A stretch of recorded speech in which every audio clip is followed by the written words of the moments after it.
Hi guys, how are you? ఈరోజు ఒక topic తోటి మీ ముందుకు వచ్చాను. అదేంటంటే సివిక్ సెన్స్. నేను జేపీ మోర్గన్ అనే కంపెనీలో పనిచేసేటప్పుడు ఒక బ్రదర్, ఒక మంచి ఫ్రెండ్ ఉండేవాడు. అతని పేరు సందీప్.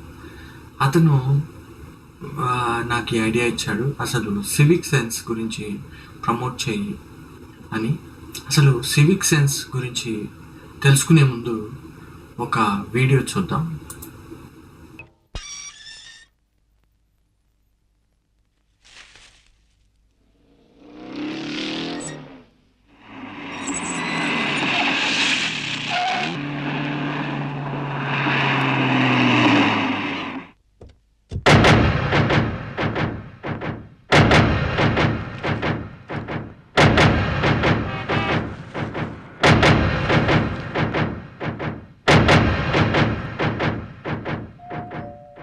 వస్తున్నా వస్తున్నా.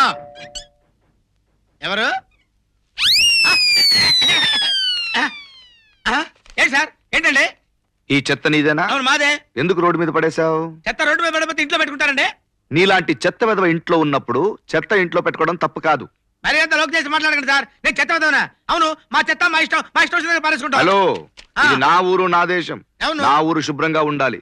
చెత్త కుండిలో వేయకుండా రోడ్ల మీద వేయడం వల్ల ఏమవుతుందో తెలుసా? ఏమవుతుంది సార్? ఇది రంగారెడ్డి జిల్లా కింద వస్తుందని హైదరాబాద్ వాళ్ళు, కాదు ఇది హైదరాబాద్ కిందే వస్తుందని రంగారెడ్డి జిల్లా వాళ్ళు అనుకుని ఎవరు చెత్తను తీయరు. చెత్త పెరిగిపోతుంది, కుళ్ళిపోతుంది. కుళ్ళిపోయిన చెత్తల్లోకి తెల్ల ఎలుకలు వస్తాయి. తెల్ల ఎలుకలు రావడం వల్ల కలరా వస్తుంది. కలరా ఫస్ట్ నిన్ను సోకుతుంది. నీకు కలరా సోకుంది కాబట్టి నీ భార్య నిన్ను వదిలేసి వెళ్ళిపోతుంది. అంతే. రోజుకి 73 విరోచనాలు, 66 వాంతులు.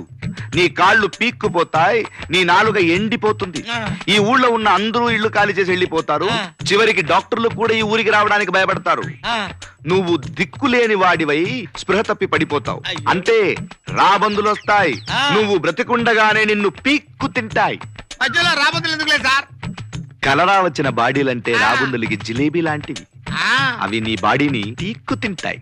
తలకాయ వదిలేసి వెళ్ళిపోతాయా సార్? కాదు, తలని ప్రేమతో తన పిల్లల కోసం తీసుకెళ్తే అక్కడ పిల్లలు నీ తలని పొడిచి పొడిచి తింటాయి. సార్, మీకు దండం పెడతాను సార్. ఏ నుంచి మా ఇంట్లో చెత్తే కదా సార్, మా వీధిలో వాళ్ళ చెత్త కూడా నా చేతులతోనే తీసుకెళ్లి డస్ట్ బిన్ లో పడేస్తాను సార్. నా కలర్ రాదు కదా సార్. ఏ ఊరినైనా ఇది నా చెత్త తెచ్చి నా మొహాన్ని కొట్టి నా కలర్ వస్తుందని భయపెట్టి చంపుతావా? ఈ చెత్త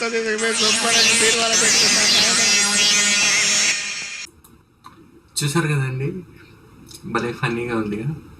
మనకి చూడడానికి ఇవన్నీ ఫన్నీగా ఉన్నా కూడా ఇది ఈ రోజుల్లో చెత్త వేయటం రోడ్డు మీద అనేది కామన్గా ఉంది. నేను ఒక బ్రదర్ని అడిగాను, చెత్త రోడ్డు మీద వేయకపోతే ఎక్కడేస్తాం అని అంటున్నాడు. సో రోడ్డు అనేది కూడా మన దేశమేనండి, మన ప్రాపర్టీ. ఈ దేశాన్ని చాలామంది చెప్తున్నారు, ఈ దేశంలో అణువు మాకు ఇష్టమే, అణువుని మేము ప్రేమిస్తున్నాం అని. సో అణువుని ప్రేమించినప్పుడు రోడ్డు మీద చెత్త వేయకూడదనే ఇంగిత జ్ఞానం మన ప్రజలకు లేదా?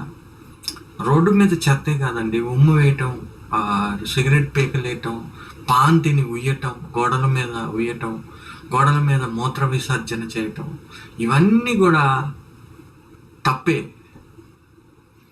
అదే ఇవి చేస్తే విదేశాలలో UK, America, US, UK, Australia, Germany ఇలాంటి ప్రదేశాలకు పోయి మన వాళ్ళు ఎవరైనా మనం చేసామనుకోండి, వెంటనే వాళ్ళు పోలీసులు వచ్చి $500 ఫైన్ వేస్తారు. కట్టకపోతే కోర్టు నుంచి నోటీసులు వస్తాయి.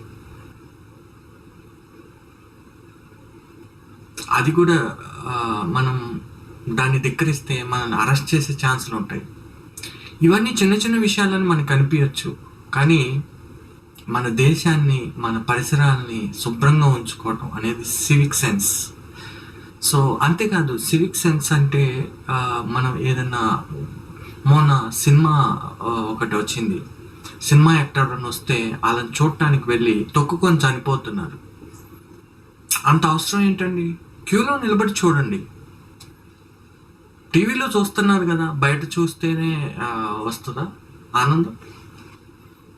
అంతేకాదు, రాజకీయ సభలకి వెళ్ళి తమిళనాడులో అనుకుంటా విజయ్ గారి సభలకి వెళ్ళి తొక్కుకొని చనిపోయారు. గుళ్ళల్లో ప్రసాదం కోసం నిలబడి తొక్కుకొని చనిపోతున్నారు. ఇవన్నీ కూడా సివిక్ సెన్స్ అనేది పాటించాలి. మన దేశం చాలా వెనకబడిపోయి ఉంది మిగిలిన దేశాల కన్నా. మనం ముందుకు వెళ్ళాలి అంటే అంటే మంచి ముఖ్యమంత్రి లేకపోవడం వల్ల, మంచి ప్రధానమంత్రి లేకపోవడం వల్ల కాదు, ముందు మార్పు అనేది మనలోంచి రావాలి. అప్పుడు దేశం డెవలప్ అయింది. కనీసం నీట్గా ఉంచుకోవాలి, మన దేశాన్ని నీట్గా ఉంచుకోవాలనే చిన్న కామన్ సెన్స్ ఉంటే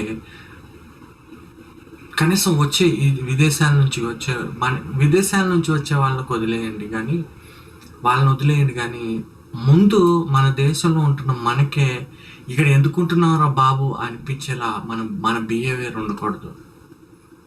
నేను కలకత్తా వెళ్ళాను. కలకత్తాలో రోడ్ల నిండా ఎక్కడ చూసినా పాన్లు తింటాం ఉమ్మటం. సో ఇవి మారాలి. జై భారత్.